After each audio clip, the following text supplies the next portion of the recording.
tóc em nhận gì nhiêu? 5 xị. Ủa có bớt không? Ủa lộn có bớt không? Có bớt luôn, ủa lộn có bớt luôn. Nói chứ chỉnh giùm em cái đuôi tóc đi á, bữa anh vuốt làm sao mà bên ngắn bên dài nè. Ok. Chỉnh nè ha. Ê, anh dẹp cái lượt giùm em một cái đi anh ơi. Sao dạ? Dướng quá anh dẹp đi. Mất công nó dướng díu nữa. Rồi không thẳng cắt mà là phải không? Anh làm sao để anh chỉnh được thì thôi.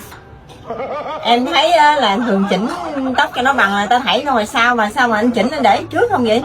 Người ta cái trình độ người ta khác trình độ của anh là trình độ siêu sao hiểu không? Cắt tóc là không có đưa gì sao đi trước không? Ngồi yên đi em cắt nè. Nè không cần lượt luôn. Cái gì vậy cha?